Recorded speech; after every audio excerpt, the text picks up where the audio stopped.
is NTV.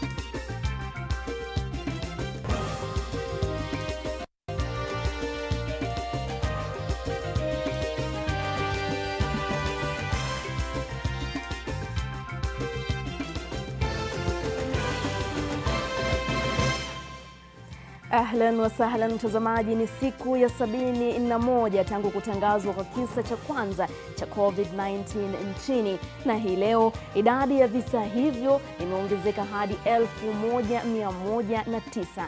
Maambukizi mapya ni 80 ambayo ni idadi ya juu zaidi kuwahi kutangazwa. Kuhusu wanaopona, idadi imefika 375 baada ya watu wengine 9 kupona. Maambukizi katika kaunti tofauti pia yanaongezeka kila kukicha. Kaunti ya Nairobi imeshuhudia visa vipya 41, huku kaunti ya Mombasa ikiwa na visa vipya 20. Katika kaunti ya Nairobi, mtaa wa Kibra unaongoza na idadi ya maambukizi mapya, na huenda mtaa huo ukafungwa kama vile Eastleigh na Old Town.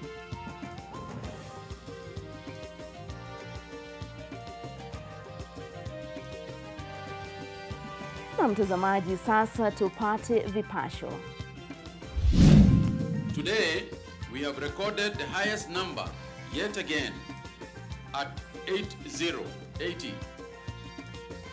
Watu 80 zaidi wana virusi vya corona. Idadi hiyo ni kubwa zaidi kuwahi kutangazwa Kenya. Sale of tea by private treaty is outlawed. Uuzaji wa majani chai nchini kufanywa kupitia mnada wa Mombasa pekee. And government will do everything possible to facilitate our religious leaders when they are either recording services or they are moving around to counsel small groups and pray with small groups of people as they observe social distance. Ombi la kutaka makanisa yafunguliwe la kumbwa na vizingiti.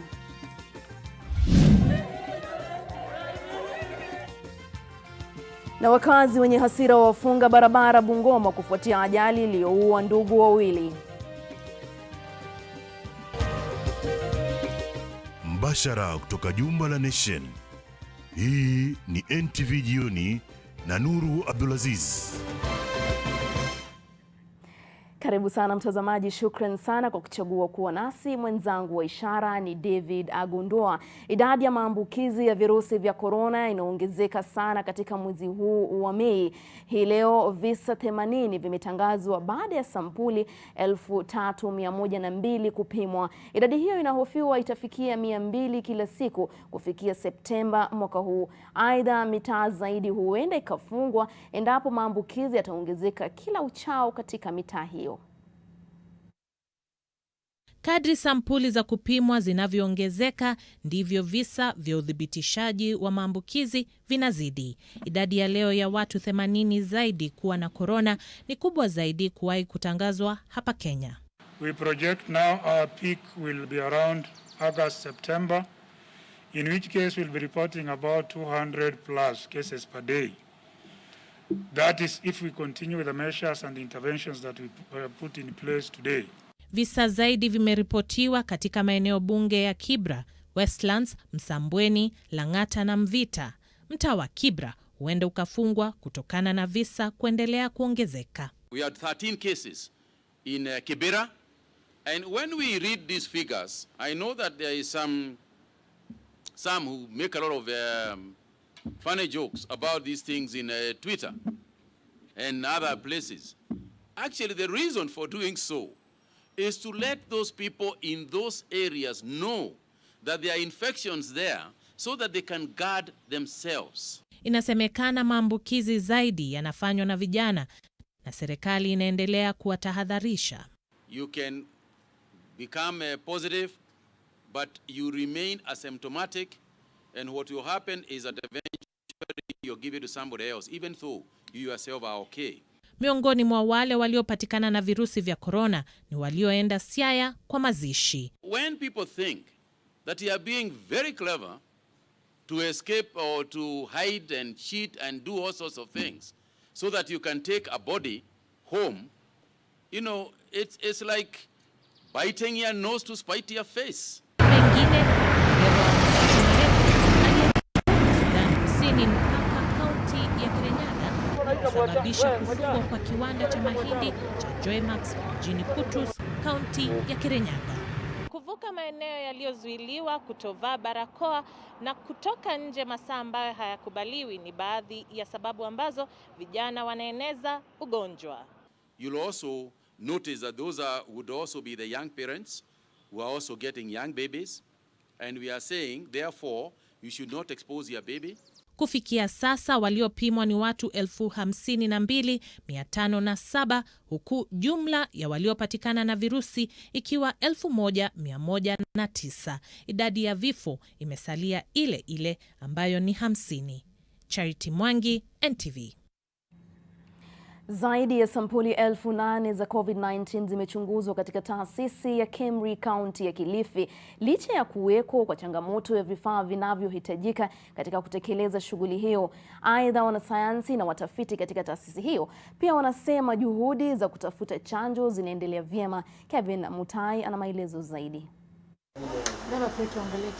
Shughuli za kupima sampuli za COVID-19 imekuwa ikifanyika katika taasisi ya Kemri huko Kilifi, huku ikisemekana kwamba idadi kubwa ya sampuli zinazofikishwa hapa zinatoka Mombasa, ikifuatiwa na Kilifi, Taita Taveta na kisha Kwale, lakini kuna changamoto za utendaji. But we have also had to mobilize reagents that we had already acquired for other research that we were doing. Pia kuna juhudi za kutafuta chanjo dhidi ya virusi vya corona, huku baadhi ya watafiti hapa wakidokeza kwamba tayari kuna takriban sampuli 21 za chanjo zinazoshughulikiwa kwa sasa. We go in with a lot of hope that we'll be able to develop an intervention, and we want to believe that a vaccine will be found soon.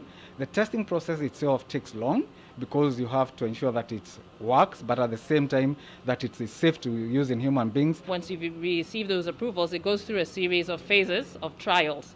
So you start in a small number and then you scale up to a larger number. In the small number, you're looking at safety. How safe is that vaccine in our population? And obviously all the research around the vaccine would be led from institutions such as ours in collaboration with our Kemri colleagues in Nairobi. Je, kuna tofauti kati ya virusi vya COVID-19 humo nchini na vile vinavyoshuhudiwa katika nchi za ng'ambo? We're not a long way off in understanding the relationship between the viruses we see here and in Europe. But from what we can tell you, the virus is not changing very much. When we look at the differences between the sequences that we've picked up here in Kenya and those in Europe, there's still quite a large number of similarities. Tangu kisa cha kwanza cha COVID-19 kutokea humu nchini, taasisi ya Kemri hapa Kilifi imekuwa ikitumika kupima sampuli za virusi hivyo, na hadi sasa zaidi ya sampuli 8,500 zimepimwa. Kevin Mutai, NTV, katika kaunti ya Kilifi. Na serikali haikutafuta maoni ya wakazi wa Eastleigh jijini Nairobi na Old Town jijini Mombasa kabla ya kutangaza marufuku ya kuingia au kutoka katika mitaa hiyo katika juhudi za kudhibiti maambukizi zaidi ya virusi vya corona. Mbunge wa Kamkunji Yusuf Hassan na mwenzake wa Mvita Abdulsomad Nasir wameelezea changamoto ambazo wakazi wa mitaa hiyo wanapata kufuatia marufuku hiyo kuongezwa muda hadi tarehe 6 mwezi ujao. Wabunge hao wanaisihi serikali waruhusu wakazi wa maeneo yao kuendelea na shughuli za biashara huku wakizingatia maagizo ya kudhibiti kusambaa kwa corona. Eastleigh has a population of 260,000. The overwhelming majority of its residents are either unemployed or engaged in low-wage informal employment and are struggling to make ends meet. You know, by the government's own statistics, Kamkunji is the neighborhood with the largest number of vulnerable communities and neighborhoods in Kenya. Kamkunji has 235,000 informal settlement residents. It is bigger than Mathare, it is bigger than Kibera, it is bigger than many other places where you would expect to find problems. It has not worked. I do not see how it is going to be able to work. Kwa sababu walifunga zile wiki mbili za kwanza, lile la kufanya wangelikuwa wanasema ya kwa baada ya kufunga hizi wiki mbili tulikuwa tunadhania tutaweza kufika kiwango fulani ama lengo letu litakuwa ni jambo fulani. Lakini hivi ilivyo wameongeza wiki mbili nyingine. Kwingineko, waziri wa usalama Fred Matiang'i ameahidi kufanikisha mahitaji ya viongozi wa makanisa nchini, ikiwemo kurekodi ibada zao na kusafiri sehemu tofauti nchini kutekeleza shughuli za kueneza Injili. Waziri Matiang'i aliyasema haya katika mkutano na wahubiri wa makanisa tofauti nchini uliohudhuriwa na waziri wa afya Mutahi Kagwe na waziri wa elimu George Magoha. Mkutano huo ulilenga kutafuta njia ya kuendeleza majukumu ya makanisa nchini bila kuhujumu juhudi za serikali za kukabiliana na virusi vya korona. Hata hivyo, changamoto kadhaa zilibainika wakati wa mkutano huo. See what is happening elsewhere in the world. Can it guide you and moderate your request? Draw the scenario for reckless individuals who will, as soon as you have given the proposal and have started, become reckless and abuse it.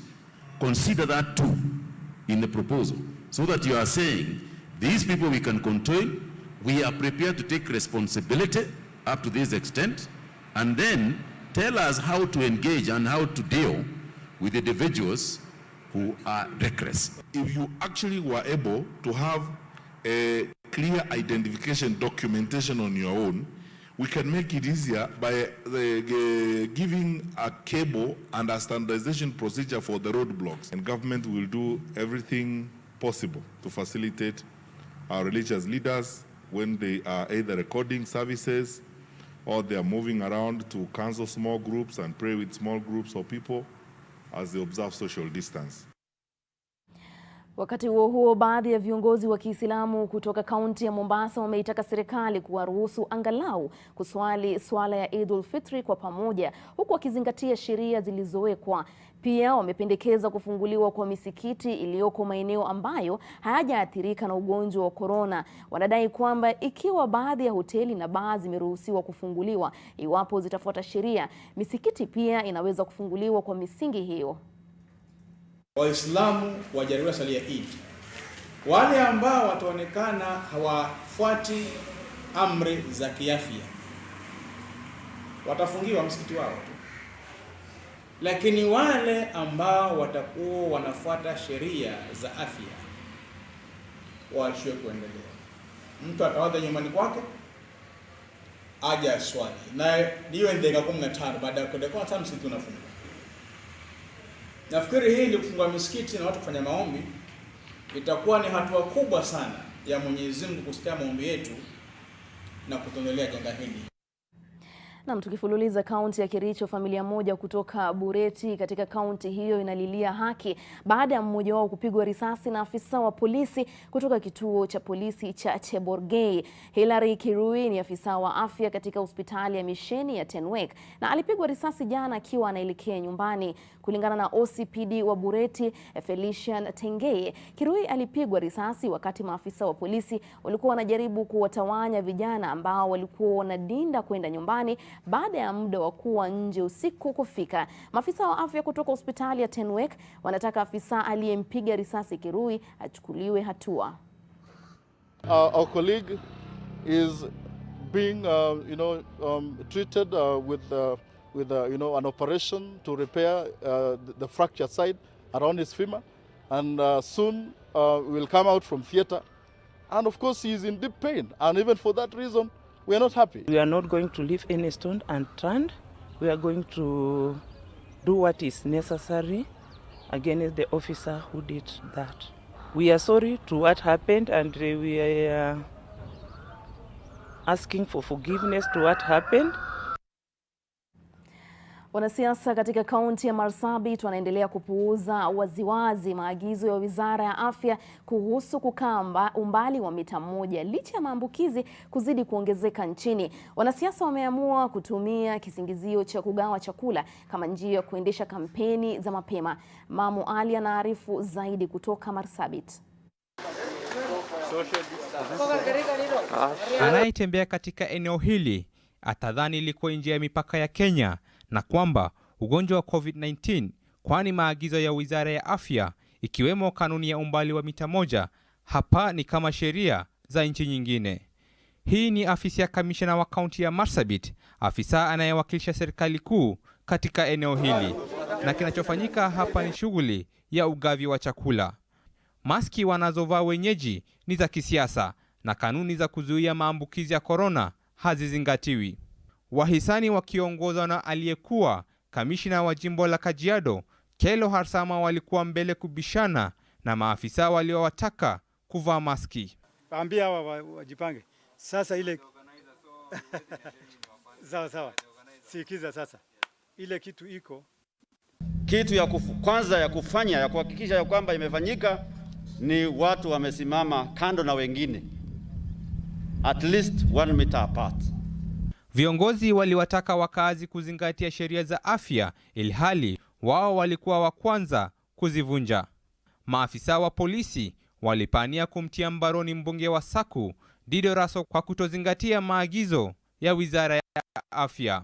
Mbunge huyo hata hivyo inasemekana alikimbilia Nairobi alikodai kuhudhuria vikao vya bunge. Mbali na mapuuza ya sheria, wanasiasa hapa Marsabit pia wanapigania usimamizi wa shilingi milioni 180 zilizotengewa kwa ajili ya kununua chakula cha msaada. 180 million imekuwa allocated kwa hii county na wako na wasiwasi ya kwamba hiyo 180 million nusu itaibiwa na maafisa wa county na nusu wataenda kununua chakula ile imeharibika, ile imeoza huko kwa store.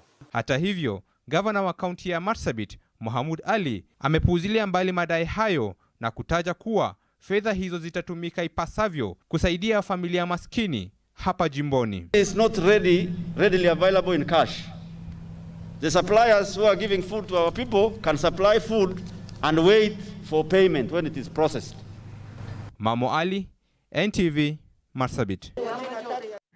Na mtazamaji, tunaenda mapumzikoni, lakini kabla ya hapo nitasoma maoni ya Caleb Chauro. Anasema kila laheri kwa watafiti wetu nchini, Mola watunuku na hekima na maarifa, angalau chanjo ya virusi hivi vya COVID-19 vipatikane. Na anasema nina maoni kwao. Na Tom Kimbaraza anasema naomba wa Kenya wafuate masharti ya Wizara ya Afya na tujiepushe na corona. Mtazamaji, nitarejea na taarifa zaidi.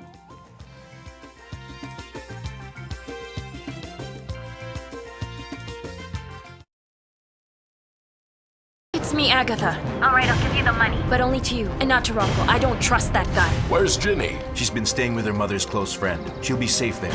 I need to finish whatever we started, Dad. So where's the money? I have it with me. I'm not giving Fabian the money, just to you. As soon as I get the money, I want you to finish off Adele. What about Fabian? I'm going to do what has to be done. We can be strong together, because we're sisters. This is so thrilling. Aren't you all done yet? Yes, we're done. Sisters!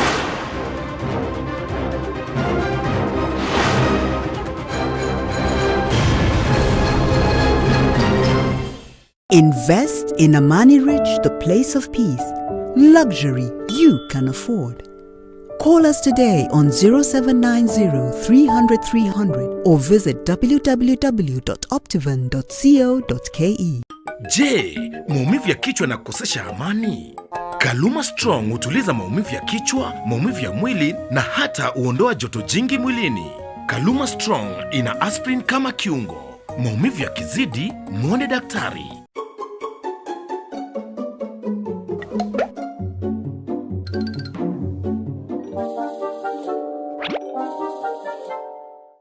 Welcome to the conferencing service. Emma! Carry on, Ken. First quarter sales, they are up 90%. Very good. Very good. We are looking at a 55 billion shilling profit by the end of the financial year.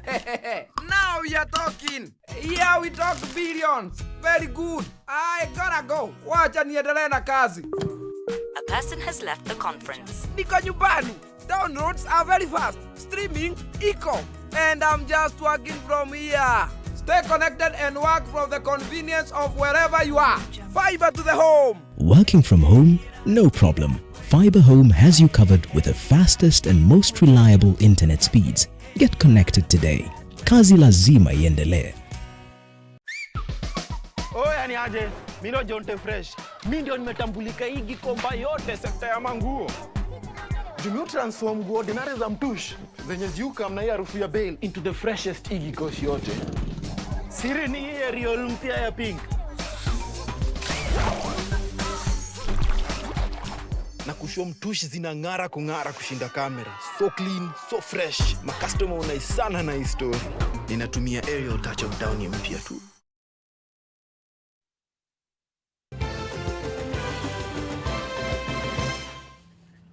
Na karibu tena mtazamaji, wapo unaungana nasi unatazama NTV Jioni. Tukiendelea na taarifa zetu, madalali wa chai wanatarajiwa kupoteza takriban nusu ya asilimia ya mapato wanayopata kutokana na mnada wa Mombasa. Waziri wa Kilimo Peter Munya hivi leo ametangaza kanuni hiyo pamoja na zingine ambazo zinatarajiwa kuboresha sekta ya majani chai na kuongeza mapato ya wakulima wadogo nchini. Munya amesema kuwa wakurugenzi wakuu wa viwanda vya majani watachaguliwa na kila mwanachama na watasalia ofisini kwa miaka mitatu, muda ambao unaweza kuongezwa mara moja pekee. All teas processed and manufactured in Kenya for the export market, with the exception of orthodox and purple teas, shall, within 2 months from the date of commencement of these regulations, be offered for sale exclusively at the auction floor. Consequently, sale of tea by private treaty is outlawed. Election of directors of smallholder tea factory limited companies shall ensure compliance with the one-third gender rule during elections and membership of the directors. Kwingineko, ndugu wawili walifariki baada ya kugongwa na lori katika daraja la Ndabuchi katika barabara ya Eldoret kuelekea Malaba. Ndugu hao walikuwa kwa pikipiki walipogongwa kutoka nyuma. Wakazi waliandamana huku wakitaka maafisa wa polisi waondoe malori yanayoegeshwa kando ya barabara hiyo ambayo wanasema ndiyo husababisha ajali. Wakazi hawa katika kaunti ya Bungoma wanaomboleza. Hii ni kufuatia Emmanuel Ndafu na dada yake Phyllis Ndafu kufariki katika ajali ya barabarani.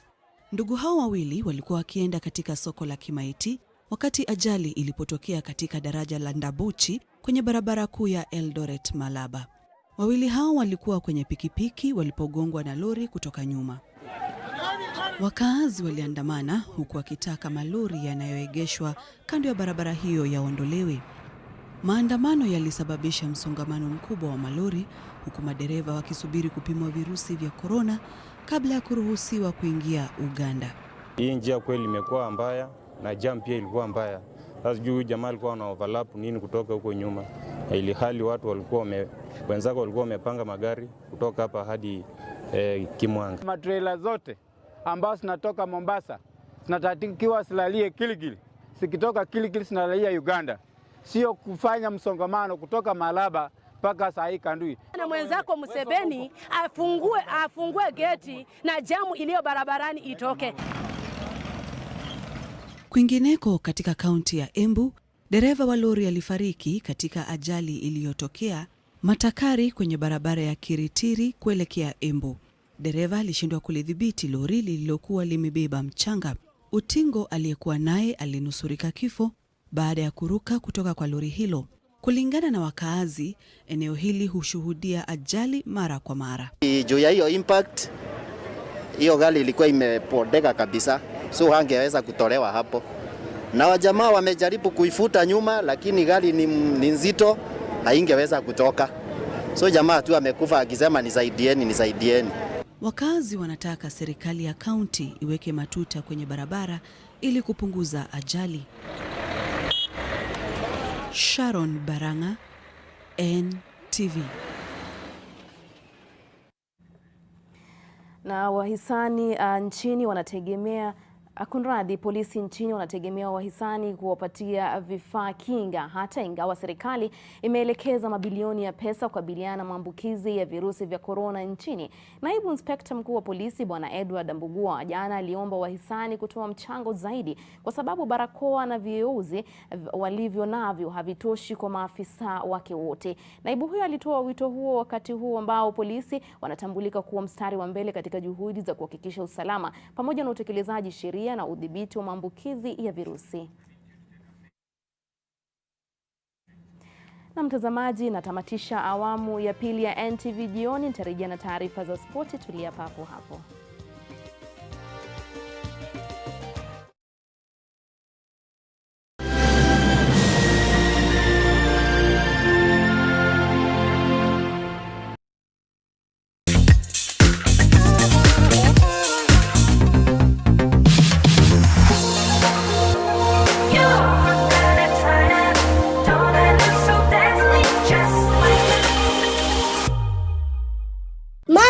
How can we stop coronavirus? We can fight its spread by washing hands with soap, like a geisha bar. Stay strong and go so far. Be strong and last long. Like geisha. The internet is like a huge university with millions of doors opening up a world of learning for our children. It's one of the most powerful educational tools ever invented. Accessible through our mobile phones and home computers. A global system of interconnected computer networks that can transport you to another world.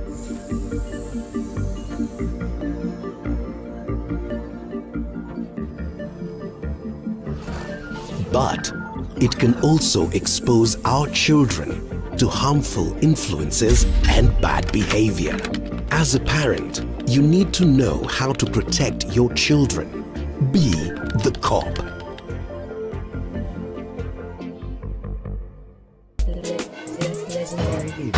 Mama bedu is final. We see baby baba now. My girl wear designer. Everything where I give I'm final. Hello mom. Hey Carol mom. I'm fine, thank you. How's Dad? Your dad is fine. You have not sent me the money you promised. I'm so sorry, Mama. I'm gonna do it today. Send it now before you forget again. Okay, no problems. I'll do it now. Check. Are you sure? Yes, so. And I also paid for your cable, and I'm sending you credit for this long call you're making right now. Thank you, my son. God bless you. All right, Mama. I love you so much. I'll speak to you later. Legendary beat. Legendary beat. Legendary beat. Legendary beat. I get a girl from my yard, we get big back away, they make me feel amazing, girl. I get one where they give. Selena! Toto, where's mommy? Today's a toilet day. What? Oh.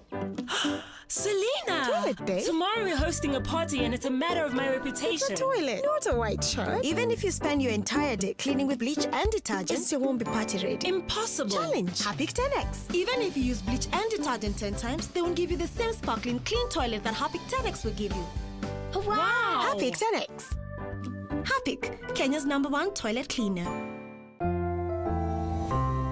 The risk of illness causing germs is increasing. It is believed that the coronavirus can remain on surfaces in your home for up to 9 days. Touching infected surfaces is one of the ways in which germs spread. Regularly disinfect your floors, countertops, and kitchen surfaces with bleach. And use an effective toilet cleaner inside and outside your toilet bowl. This message is brought to you by Medifacts, JIG, and Harpic.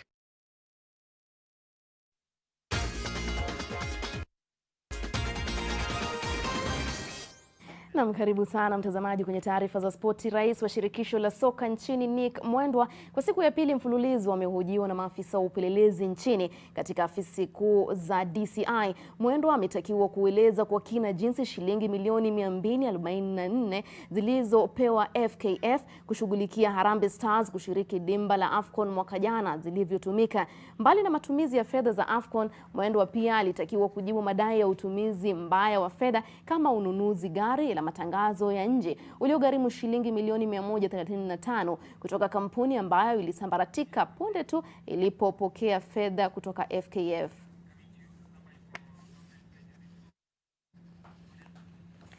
Na serikali itajenga uwanja mpya wa kisasa mjini Kisumu. Ahadi hiyo imetolewa na waziri wa michezo Amina Mohamed licha ya ukarabati wa uwanja wa Moi mjini Kisumu kutokamilika kwa muda sasa. Wakati huo huo, waziri Amina ameahidi kwamba uwanja wa Kipchoge ambao umekuwa ukikarabatiwa kwa muda wa miaka 3 sasa utakamilika mwishoni mwa mwaka huu. Kwa mara nyingine serikali imetoa ahadi ya kujenga uwanja. Uwanja huo utajengwa katika uwanja wa Jomo Kenyatta mjini Kisumu. Waziri wa michezo Amina Mohamed akiwa na gavana wa Kisumu Anyang' Nyong'o wamesema uwanja huo utakamilika katika muda wa kati ya miezi 6 na 10 ijayo. We were directed by His Excellency President Uhuru Kenyatta to put up a stadium on those grounds and make sure that it was a modern, beautiful, befitting stadium for the county of Kisumu. And that's why we are starting that journey today. It's going to be a nice, I think, productive journey that we are going to have. Itakumbukwa kwamba serikali ilitoa ahadi ya kukamilisha ukarabati wa uwanja wa Moi Kisumu mwezi March, lakini kufikia sasa ukarabati haujaisha.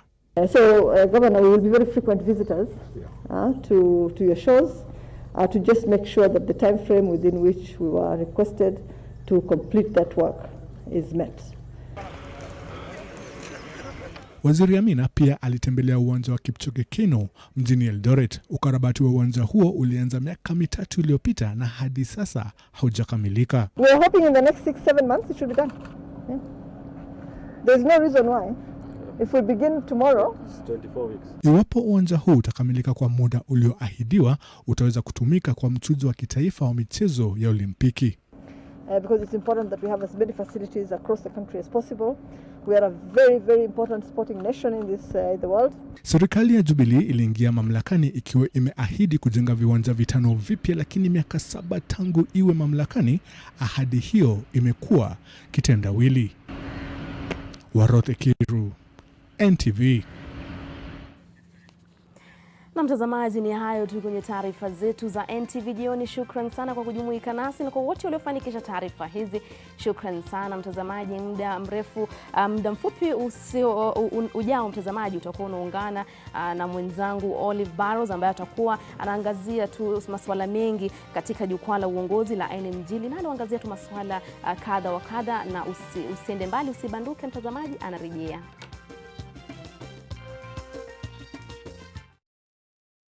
Allah